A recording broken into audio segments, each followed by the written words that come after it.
దొరలు దొంగలు చందమామ కథ. పూర్వం ఒక పట్టణంలో రామశెట్టి అనే ఒక వర్తకుడు ఉండేవాడు. అతను వర్తక వ్యాపారాల్లో సమర్థుడే కాక చాలా నిజాయితీ గలవాడు.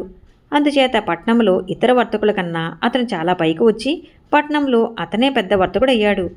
అతను బాగు చూసి పేరు ప్రతిష్టలు చూసి పట్నంలోని ఇతర వర్తకులు అసూయపడేవారు. ఒకసారి పట్నంలోని వర్తకులందరూ కలిసి సరుకులు కొనుక్కు రావటానికి బయలుదేరారు. ఎవరు కోరిన సరుకు వారు కొని వాటిని తమ తమ వాహనాల మీద వేసుకుని తమ పట్టణానికి తిరుగు ప్రయాణమయ్యారు. చీకటి పడే వేళకు వారు ఒక మండపం చేరి ఆ రాత్రికి అక్కడే మకాం వేసి వంటలు చేసుకుని భోజనాలు చేశారు. తర్వాత మిగతా వర్తకులు రామశెట్టితో తాము సమీపంలో ఉన్న గ్రామానికి వెళ్తున్నామని, అక్కడ ఏదో ఉత్సవం జరుగుతున్నదని, తాము తిరిగి వచ్చేదాకా తమ సరుకుల మూటలు చూస్తూ ఉండాలని అన్నారు. రామశెట్టి సరే అని అన్నాడు. తరువాత కొంతసేపటికి కొందరు ముసుగు మనుషులు మండపం వద్దకు వచ్చి రామశెట్టి చూస్తూ ఉండగానే వర్తకుల మూటలు ఎత్తుకుపోసాగారు. రామశెట్టి వారికి అడ్డం పోతే వాళ్ళు అతన్ని చితకతన్ని మూటలు తీసుకుని వెళ్ళిపోయారు.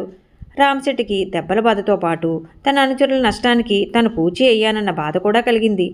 జరిగిన సంగతి తన అనుచరులకు చెప్పటం తన విధి అనుకుని అతను వారు వెళ్ళిన దిక్కుగా మెల్లిగా బయలుదేరాడు. కొంత దూరం వెళ్ళేసరికి చాలామంది మనుషులు కోట్లాడుకుంటున్న సంగతి రామశెట్టికి తెలియవచ్చింది. అతను ఆ ప్రదేశానికి వీలైనంత సమీపంగా వెళ్ళి అక్కడ ఉన్న చెట్లు చాటును దాక్కుని కోట్లాట గమనించసాగాడు.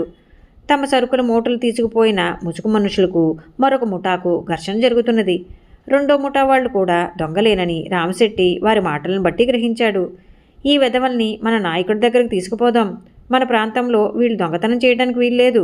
వీళ్ళని ప్రాణాలతో వదలకూడదు, చంపాల్సిందే అంటున్నాడు రెండో ముఠాలోని ఒక దొంగ.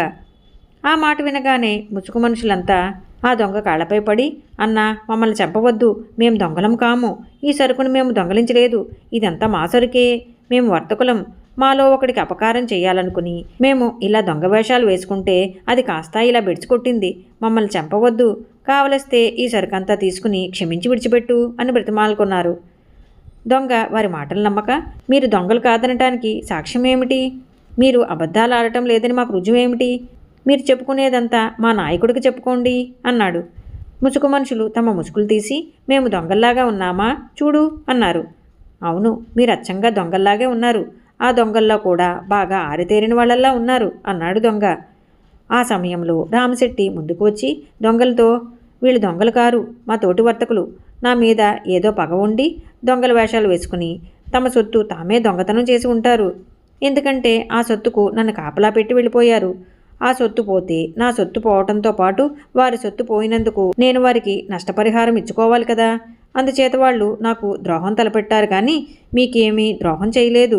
మీకు సొత్తు కావాలంటే అంతా తీసుకోండి, కానీ వాళ్ళని బాధ పెట్టవద్దు, వదిలేయండి అన్నాడు. దొంగలు తమలో తాము కూడబలుక్కున్నారు. రామశెట్టి ఔదార్యం వాళ్ళకి నచ్చింది. వాళ్ళు అతనితో, వీళ్ళు ఏ ఉద్దేశంతో చేసినది దొంగతనమే కనుక దీన్ని మేము తీసుకుని నీకు ఇచ్చేస్తాం, నువ్వు యోగ్యుడివి, ఇదంతా నువ్వే ఉంచుకో, వారికి ఇవ్వకు అని చెప్పి దొంగలు తమ దారిని తాము వెళ్ళిపోయారు. రామశెట్టి ఎవరి సొత్తు వారికి ఇచ్చేసి, మీకన్నా ఆ దొంగలు చాలా నయ్యం, మీరు మీ సొత్తే దొంగలించినా నాకు నష్టం కలగాలనే దొంగతనం చేశారు. మీరు దొంగలు, వర్తకులు కారు, అందుకే మీరు వర్తకంలో పైకి రాలేరు అని తోటి వర్తకులను మందలించాడు. వాళ్ళు రామశెట్టికి క్షమాపణ చెప్పుకొని చెంపలు వేసుకుని వలవలా ఏడ్చారు. అటు తరువాత వాళ్ళు ఆయనకు పరమభక్తులుగా మారారు. ఈ కథ మీకు నచ్చినట్లయితే లైక్ చేయండి, షేర్ చేయండి. మరిన్ని మంచి కథల కోసం మా సంపత్ ఛానల్ని సబ్స్క్రైబ్ చేసుకోండి.